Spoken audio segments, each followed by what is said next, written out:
I thought bringing my daughters to Africa would help heal our broken family. Instead, it became a fight for survival against a lion that hunted humans like prey. The movie opens deep in the African wilderness at night. A group of armed poachers quietly move through the forest carrying rifles and flashlights. They've set up bait to lure lions into the open. Not long after, a pride of lions appears and begins feeding. The poachers immediately open fire. Gunshots explode through the forest as terrified lions scatter in every direction. Several lions collapse to the ground covered in blood. But one enormous male lion survives the attack and disappears into the darkness. One of the poachers, Abdullah, hears the lion roaring nearby and decides to follow the sound. As he walks deeper into the forest, he notices huge claw marks carved into trees. The deeper he goes, the quieter the forest becomes. Then suddenly, Abdullah starts screaming in terror. Another poacher rushes toward the screams and finds Abdullah stumbling out of the bushes, badly wounded and panicking. Before the man can help him, he falls into a hidden trap and is violently attacked by the lion. Right away, the movie establishes that this lion is no longer behaving like a normal animal. It's angry, wounded, and hunting humans deliberately. The scene then shifts to me, Dr. Nate Samuels, arriving in Africa with my daughters Nora and Mare. The trip is supposed to reconnect us after the death of their mother. But emotionally, we already feel distant from each other. My daughters barely speak to me. The pain of losing their mother still hangs over all of us, especially Mare, who secretly blames me for not being there enough before her mother died. When we arrive at the wildlife reserve, my old friend Martin welcomes us warmly and drives us to our lodge. Nora immediately asks for Wi-Fi and phone signal, but Martin tells us there's no internet or reception anywhere nearby. That small detail suddenly makes the place feel isolated. No phones, no outside help, no easy escape. That night, I show the girls old photographs of their mother taken years ago in Africa. The memories clearly hurt them. During dinner, the tension finally explodes. Mare accuses me of abandoning their mother during her final year alive. I try defending myself, explaining that we were already separated before her illness became severe, but my words only make things worse. You can already feel how emotionally fractured this family is before the real danger even begins. The next morning, Martin introduces us to Banji, a lion tracker who studies the pride living in the reserve. Banji shows us the famous Nandi pride and explains how important they are to the ecosystem. He introduces the two dominant male lions, Kuda and Kaw, while explaining that Martin actually raised them from cubs before releasing them into the wild. At first, the interaction feels peaceful. Martin casually walks toward the lions, and surprisingly, they recognize him. Watching giant wild lions behave gently around him almost makes us forget the danger surrounding the reserve. But then Martin notices something disturbing. Nandi, the matriarch of the pride, has been injured. The moment Martin gets too close, the lions become defensive and aggressive. I ask what happened to her, and Martin explains that poachers have been attacking lions, rhinos, and elephants nearby. They kill them for money, selling their claws, bones, teeth, and tusks on the black market. Suddenly, the reserve no longer feels safe. Martin decides to investigate a nearby village after hearing reports of unusual activity. As we drive through the reserve, the environment slowly becomes more unsettling. The roads are empty. The atmosphere feels wrong.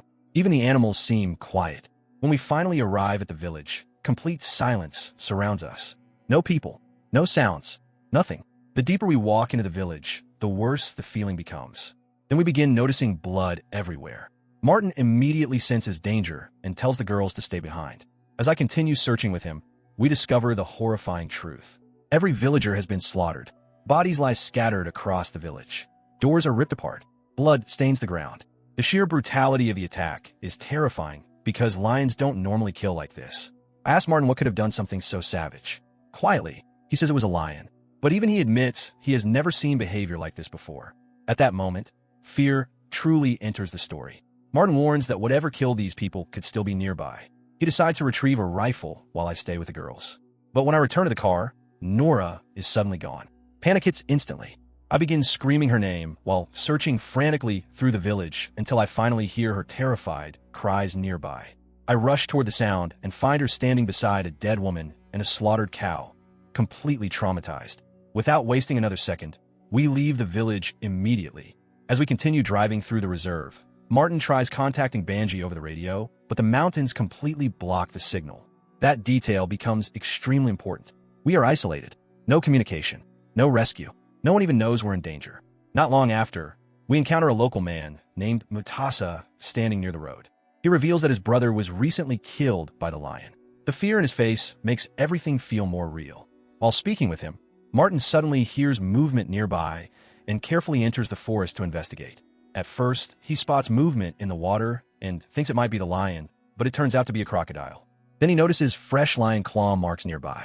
Seconds later, the lion attacks him from behind. Gunshots echo through the forest. Back at the car, my daughters panic after hearing the shots. Fear completely takes over me as I run into the forest searching for Martin. Then I finally see the lion for the first time. The thing is massive. The moment our eyes meet, I freeze. The lion stares at me like I'm prey. Pure survival instinct kicks in, and I sprint back toward the car as the lion chases me.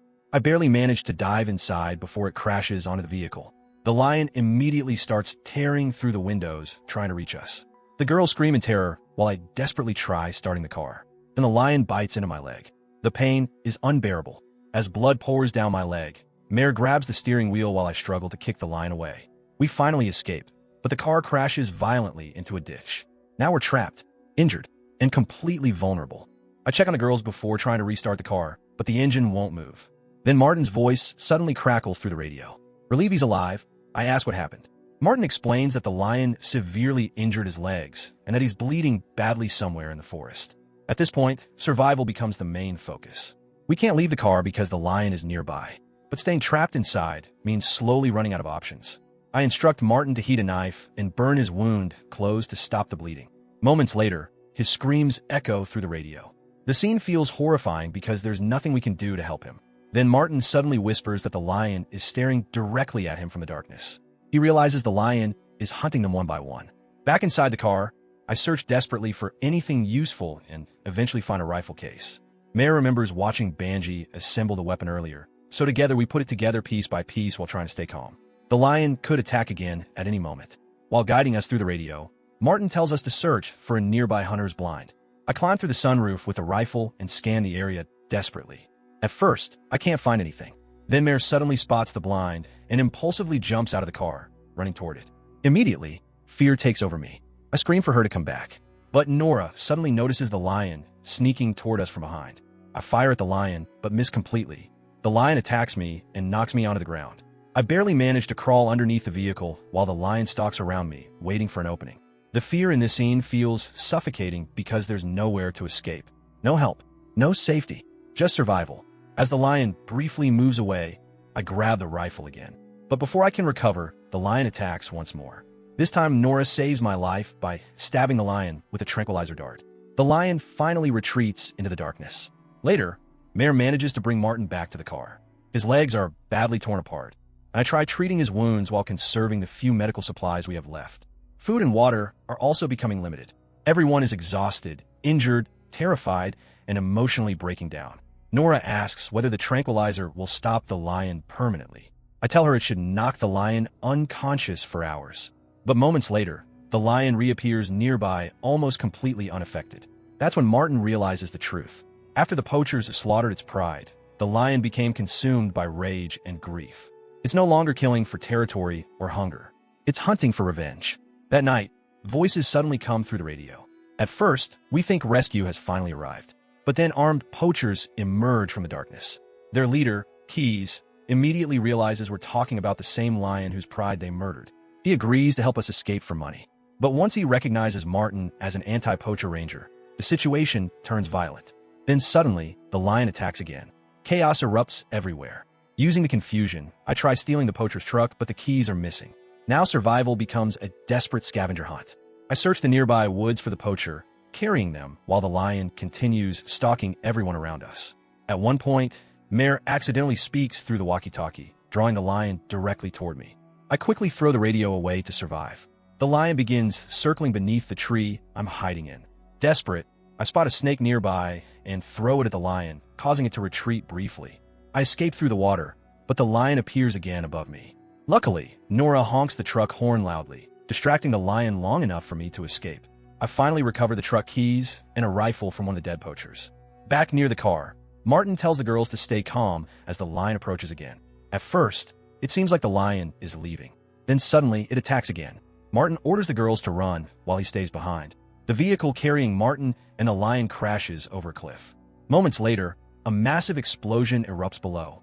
Martin sacrifices himself to kill the lion.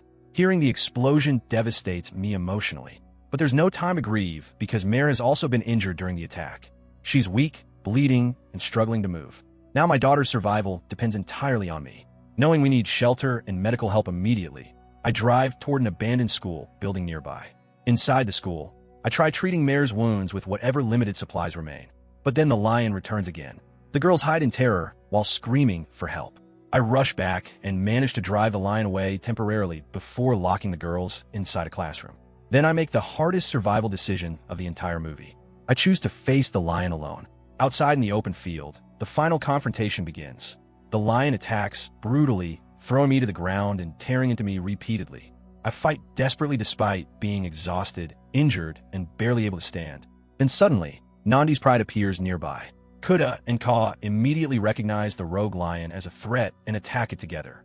The lions fight violently until Kuda and Ka finally kill it. Completely broken and barely conscious, I crawl toward a tree and collapse. The next thing I remember is waking up in a hospital beside my daughters. They explain that Banji and the reserve wardens eventually found us and rescued us. Mare then realizes something important. I intentionally led the rogue lion back into Nandi's territory because I knew the pride would protect itself and eliminate the threat. In the final scene, the three of us return to the reserve together and take a family photo in the same location where my wife once stood years earlier. After everything we survived together, the fear, injuries, hunger, isolation, and loss, we finally feel like a family again.